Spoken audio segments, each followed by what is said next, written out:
மணப்பெண்ணின் பிரத்யேகமான திருமணம் விவாஹா தி சென்னை சில்க்ஸ்.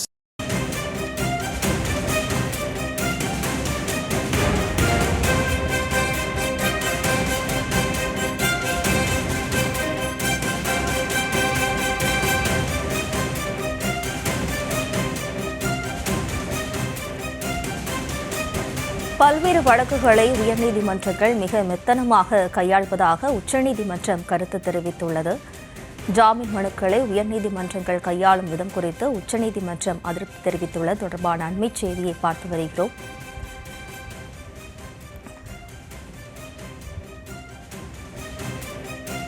பல்வேறு வழக்குகளை உயர்நீதிமன்றங்கள் மெத்தனமாக கையாள்வதாக உச்சநீதிமன்றம் கருத்து தெரிவித்துள்ளது.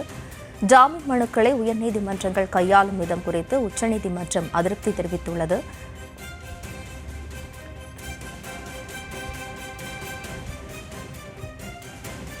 ஜாமீன் மனுக்களை உயர்நீதிமன்றங்கள் கையாளும் விதம் குறித்து உச்சநீதிமன்றம் அதிருப்தி தெரிவித்துள்ளது.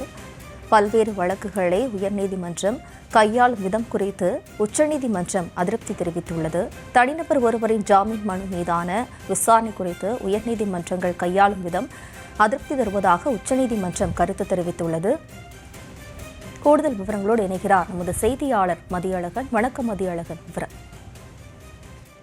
தமக்கு ஜாமீன் கோரி தனிநபர் ஒருவர் பஞ்சாப் ஹரியானா மாநில உயர்நீதிமன்றத்தில் மனு தாக்கல் செய்திருந்தார். அந்த மனு நிலுவையில் உள்ளதை அடுத்து உச்சநீதிமன்றத்தில் அவர் மேல்முறையீடு செய்தார். அந்த வழக்கு தலைமை நீதிபதி சூரியகாந்த் தலைமையிலான அமர்வில் விசாரணைக்கு வந்தது. அப்பொழுது நீதிபதிகள் தனிநபர்களின் சுதந்திரம் தொடர்பான பல்வேறு வழக்குகளை உயர்நீதிமன்றங்கள் மிகவும் மெத்தனமாக கையாள்வதாக உச்சநீதிமன்றம் ஏமாற்றம் தெரிவித்திருக்கிறது. வழக்குகள் அதிகமாக இருப்பதாக உயர்நீதிமன்றங்கள் காரணம் சொன்னாலும் ஜாமீன் மனு விவகாரங்களை பொறுத்தவரை அதைவிட முக்கியமான விவகாரம் எதுவும் இருக்க முடியாது என்றும், ஏனென்றால் இது ஒவ்வொரு தனிநபரின் அடிப்படை உரிமையான சுதந்திரம் என்றும் உச்சநீதிமன்றம் குறிப்பிட்டிருக்கிறது. பஞ்சாப் ஹரியானா உயர்நீதிமன்றத்தில் மட்டும் கடந்த ஆண்டு மே மாதத்தில் இருந்து ஏராளமான ஜாமீன் மனுக்கள் நிலுவையில் இருப்பதாகவும் அவை மீண்டும் மீண்டும் வெறுமனே ஒத்திவைக்கப்படுவதாகவும் உச்சநீதிமன்றம் தெரிவித்திருக்கிறது.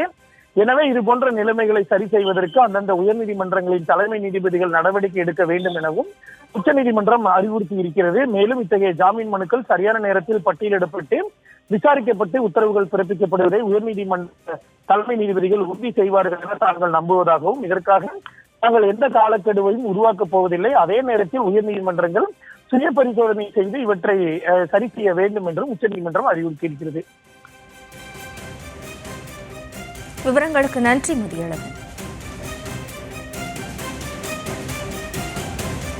மணப்பெண்ணின் பிரத்யேகமான திருமணம் விவாஹா தி சென்னை சில்க்ஸ்.